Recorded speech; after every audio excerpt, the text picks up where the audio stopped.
అందరికీ జై శ్రీరామ్. శ్రీ విశ్వావసునామ సంవత్సరంలో మకర రాశి యొక్క ఫలితములను తెలుసుకుందాము. మకర రాశి వారికి ఆదాయం 8, వ్యయము 14, రాజపూజ్యము 4, అవమానము 5. మకర రాశి వారికి గురువు 14/5/2025 వరకు పంచమ స్థానంలోను, తర్వాత 18/10/2025 వరకు షష్టమ స్థానంలోను, తదుపరి 5/12/2025 వరకు సప్తమ స్థానంలోను, తదుపరి వత్సరాంతము షష్టమ స్థాన సంచారం వలన ధనలాభము, చేయి వృత్తుల యందు అభివృద్ధి, కుటుంబ సౌఖ్యము, దైవానుగ్రహము, ఐశ్వర్య ప్రాప్తి, కార్యానుకూలత, బంధువృద్ధి, శారీరక సౌఖ్యము, మిత్రుల సహకారము, శుభకార్యములు చేయుట మొదలైన శుభ ఫలితములు ఉండును. 14/5/2025 నుండి 18/10/2025 వరకు షష్టమ స్థానములో సంచారం వలన శ్రమపడిన ఫలితం లేకపోవడం, దాంపత్య సుఖము లేకపోవడం, కలహములు, భయము, మానసిక ఆందోళన, ఉద్యోగ మార్పిడి, ఆపదలు మొదలైన అశుభ ఫలితములు ఉండును. 18/10/2025 నుండి 5/12/2025 వరకు సప్తమ స్థానములో సంచారం వలన కార్యసిద్ధి, శారీరక సౌఖ్యము, ఆరోగ్యము, వ్యవహారములలో జయము, అభీష్ట కార్యసిద్ధి మొదలైన శుభ ఫలితములు ఉండును.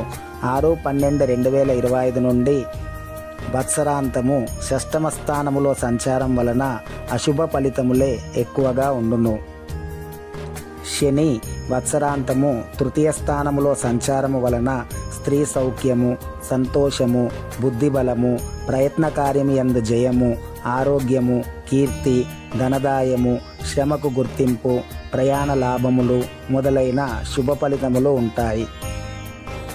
రాహువు 18/5/2025 వరకు తృతీయ స్థానములో సంచారం వలన సుఖశాంతులు లభించుట, సర్వకార్య సిద్ధి, అనూహ్య ధనప్రాప్తి, ఆరోగ్యము, సుఖము మొదలైన శుభ ఫలితములు ఉండును.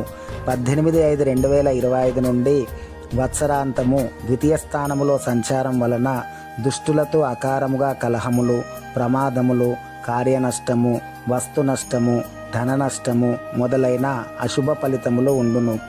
కేతువు 18/5/2025 వరకు నవమ స్థానములో సంచారము వలన అనుకున్న పనులు నెరవేరకపోవడము, ధన నష్టము, కార్య విఘ్నములు, దుఃఖము, ఉద్యోగ వ్యాపార నష్టములు మొదలైన అశుభ ఫలితములు ఉండును. 18/5/2025 నుండి వత్సరాంతము అష్టమ స్థానములో సంచారం వలన ఆపదలు, మృత్యు భయము, అవమానములు, అనారోగ్యములు, మనోవిచారము, తరచు ప్రయాణములు, ప్రయత్న కార్యములు చెడిపోవుట మొదలైన అశుభ ఫలితములు ఉండును.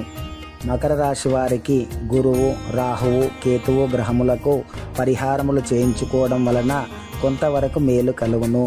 కుంభరాశి యొక్క ఫలితాలను మరి ఒక వీడియోలో తెలుసుకుందాము. మా వీడియోలు మీకు నచ్చినట్లయితే లైక్ చేయండి, షేర్ చేయండి. ప్రతిరోజు భక్తి సమాచారమును తెలుసుకొనుటకు శ్రీ ఆంజనేయం యూట్యూబ్ ఛానల్ని సబ్స్క్రైబ్ చేసుకోగలరు. అందరికీ జై శ్రీరామ్. మరి ఒక వీడియోలో మళ్ళీ కలుద్దాము.